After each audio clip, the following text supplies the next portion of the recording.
This is Jesse McKinley reporting for the New York Times from Albany, New York. A few years ago, the United States passed the torch of manned space flight largely to private industry. I've had some incredible adventures in my lifetime, and space is sure to be the greatest one of all. I am going, and I hope you will be joining me.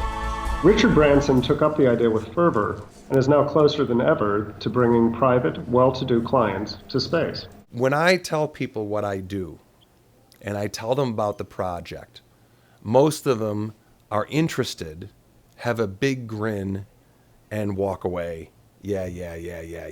Greg Curran is one of scores of space agents around the world accredited by Mr. Branson to sell the Virgin Galactic space experience.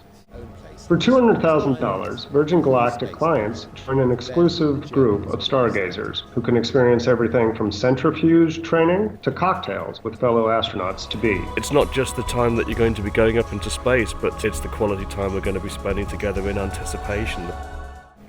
Once Virgin gets regulatory approval to take off, the flights will last about 2 hours from wheels up to touchdown, with a precious 5 minutes in weightless suborbital space. Still, the experience should be intense. Once they get out there, I mean, can you imagine taking off in a rocket and the G-forces on your thighs and your chest? That pressure, I get all tingly inside just thinking about how that's going to feel for somebody as they're blasting off into suborbital travel. Virgin Galactic is not the only company that's bought into this new frontier in tourism.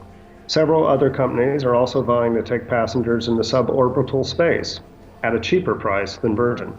At an even higher orbit, Space Adventures in Virginia has already taken people to the International Space Station.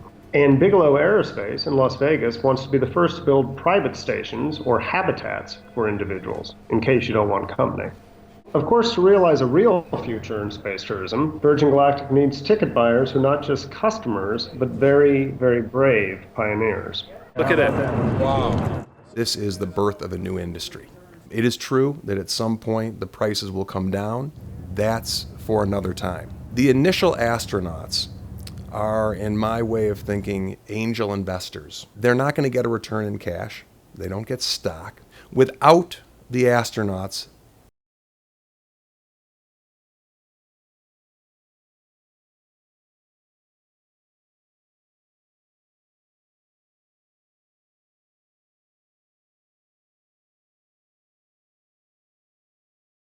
And I will have that opportunity.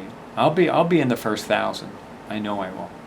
when I was a kid, I was fascinated, of course, with space and the landing on the moon and everything associated with it. I didn't have a driving passion to leave Earth. I was quite content here. But as I learned more about the project, and it dawned on me, this is actually here. This is happening. This is real. Boy, it changed everything. Mr. Cullen has already paid his deposit, one of more than 500 clients around the world who've done so. The first passengers are expected to travel sometime in 2013 or 2014. Mr. Branson, of course, says he plans to be on the first flight with his family.